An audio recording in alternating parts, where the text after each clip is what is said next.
বিসমিল্লাহির রহমানির রহিম। আম, স- সবার প্রথমে আমি যে কথা বলবো, মানে এই বিষয়ে আমি আগেও কথা বলছি, সেটা হলো যে আমরা কিভাবে জানি যে ইসলাম সত্য।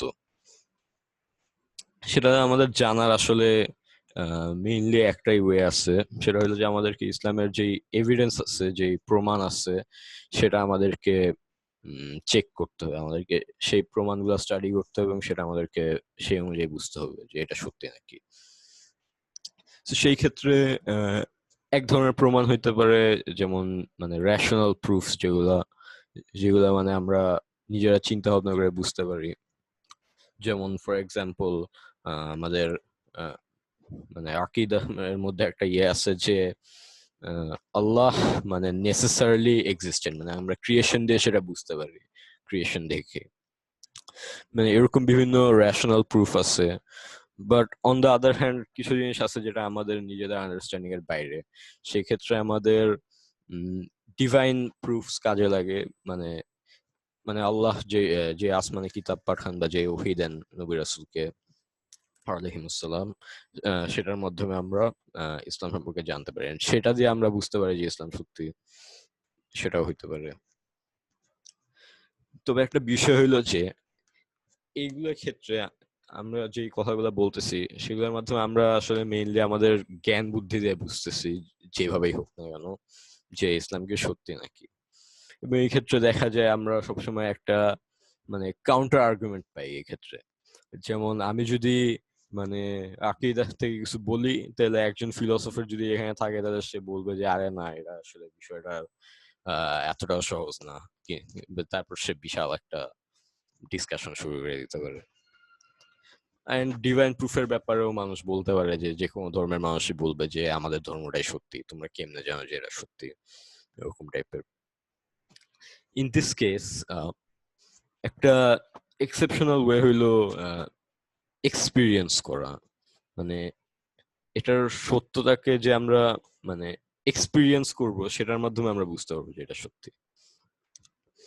যেমন আমরা যদি আল্লাহর সাথে একটা কানেকশন ইয়ে করতে পারি, বানাইতে পারি, এবং সেই কানেকশনের মাধ্যমে আমি এক্সপিরিয়েন্স করতে পারি যে আল্লাহ আমাকে হিদায়াত দিচ্ছেন, তাহলে সেটার মাধ্যমে আমরা অনেক ইজিলি এটা বুঝতে পারবো যে ইসলাম সত্য।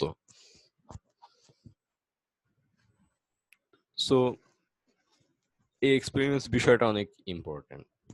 এটা অ্যাকচুয়ালি আমার চেঞ্জ হওয়ার ক্ষেত্রে সবচেয়ে বেশি ইম্পর্টেন্ট একটা অ্যাসপেক্ট ছিল, বিকজ আমি আগে ছিলাম খুবই মানে নর্মাল টাইপের পার্সন না। মানে আমি কেমন যেন সাহিত্যিক টাইপের পার্সন ছিলাম, এন্ড সাথে খুবই উইয়ার্ড ফিলোসফিক্যাল আইডিয়া নিয়ে ঘুরতাম মাথার মধ্যে। এন্ড এই জন্য আমার মাথায় এই কোয়েশ্চেন গুলো কাইন্ড অফ ছিল, বাট আমি সেগুলো কখনো প্রকাশ করি নাই। এন্ড দেন যখন আমি মানে একবার রমজানে আমার মনে হয়েছে যে জাস্ট লাইক মানে মুসলিম তো আমি, কিন্তু আমি এখনো জানি না যে আমি কেন মুসলিম, মানে কেন আমি ইসলাম ফলো করি। তাই দেখে আমি ভাবলাম যে কোরআনটা পড়ে দেখা দরকার। সো আমি জাস্ট কোরআনের একটা বাংলা ট্রান্সলেশন করছিলাম, এন্ড সেটার মধ্যে আমার অনেক কোয়েশ্চেন অ্যান্সার পাইছি। তবে সবচেয়ে ইম্পর্টেন্ট যে অ্যাসপেক্টটা হয়েছে, সেটা হলো যে আমি বিষয়টাকে এক্সপিরিয়েন্স করতে পারছি যখন আমি নামাজে দাঁড়াইছি, এন্ড ট্রান্সলেশনটা পড়ার পরে আমি যখন জানি যে আল্লাহ কোরআনের মধ্যে কি বলছেন, সেটার অন্যরকম একটা এক্সপিরিয়েন্স আছে সেই কনভারসেশনের। And the thing is that Quran বইটা আসলে অন্য কোনো বইয়ের মতো না, এবং এটা লাইক এত সহজ বই না যে আমরা শুয়ে শুয়ে পড়লাম। আমরা যারা বই পড়ি তারা অনেক সময় লাইক শীতের রাতে বই পড়া টাইপের অনেক জোস জিনিস হিসাবে দেখি, বাট কোরআন সেরকম বই না, সেটা পড়ে আমরা এন্টারটেনমেন্ট পাবো না। বিকজ কোরআনের মধ্যে আল্লাহ আমাদের সব কিছুকে ক্রিটিসাইজ করেন, আমাদের সব কোয়েশ্চেনের অ্যান্সারও দেন আল্লাহ, যে আমাদেরকে এখন কি করতে হবে, আমরা কি করতেছি এখন, সেটাও কোরআনের মধ্যে আমরা রিফ্লেকশন পাইতে পারি। এন্ড এই জন্য এই জন্য আসলে কোরআন সবসময় ক্রিটিসাইজ করে, যেমন আমি যদি নিজেকে মুনাফিক মনে করি, মুনাফিকের ক্যারেক্টার সাথে মানায় আমাকে কোরআনের মধ্যে, তাহলে আল্লাহ মুনাফিককে যেমন ক্রিটিসাইজ করছেন সেটা আমাকে দেখতে হবে। এন্ড আমি যদি নিজেকে কাফির মনে করি, তাহলে আল্লাহ কোরআনের মধ্যে আমাকে কেমনে কাফিরকে ক্রিটিসাইজ করছেন সেটা দেখতে হবে, বা well anyone really. এন্ড এই জন্য আসলে মানে আহ, কোরআন এত সহজ একটা বই না পড়ার জন্য, মানে মানা এত সহজ না। সো এভাবে আর কি আমি কোরআন পড়ার পরে আমি আরেকটা জিনিস এক্সপিরিয়েন্স করলাম, সেটা হলো যে আমার যখন যে আয়াতটা দরকার হয়, তখন আল্লাহ আমাকে সেই আয়াতটা দেখান। যেমন আমার যদি মানে খুব ডিপ্রেসিং কোন সিচুয়েশনে আমি থাকি, তখন আল্লাহ আমাকে এমন আয়াত দেখান, যেমন আহ, আল্লাহ সবরকারীদের সাথে আছেন। অথবা আমি যদি কোনো গুনাহ করার কথা চিন্তা করি, তাহলে আমি এমন আয়াত পাই, যেমন যে আল্লাহ জানেন যে তোমরা কি করো, এরকম টাইপের, মানে এরকম একদম পারফেক্ট মোমেন্টে পারফেক্ট আয়াত পাই। এন্ড স্পেশালি আরেকটা জিনিস হইলো যে আমি যখন আহ, অনেক ডিস্ট্রেসফুল একটা সিচুয়েশনে ছিলাম, তখন কোরআনের মধ্যে আমি হিদায়াত পাইছি, এবং তখন কোরআনের মধ্যে আমি আল্লাহর সাপোর্ট পাইছি। এই এক্সপিরিয়েন্সটা আসলে অনেক ইম্পর্টেন্ট ছিল আমার জন্য।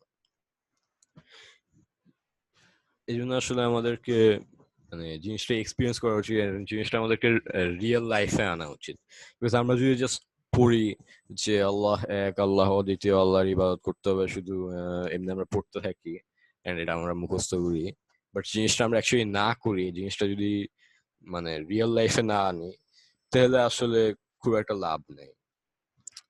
আমাদের মুসলিমদের মধ্যে একটা আইডিয়া আছে যে আমরা মুসলিম যখন হইছি একদিন তো জান্নাতে যাবোই, মানে আগে জাহান্নামে গেলেও একদিন তো জান্নাতে যাবোই, এরকম একটা আইডিয়া আছে আমাদের মধ্যে। But the problem is that আমরা কি জান্নাতে যাব নাকি, আমরা কি আদৌ মুসলিম নাকি ভিতরে, সেটা আসলে আমরা নিজেরা জাজ করার মতো কেউ না। এই জন্য আসলে মুনাফিকরাও লা ইলাহা ইল্লাল্লাহ বলে, বাট তারা জাহান্নামের সর্বনিম্ন স্তরে থাকবে। তাই দেখে আসলে আমাদের জিনিসটা অ্যাকচুয়ালি প্রুফ করা উচিত যে আমরা মুসলিম।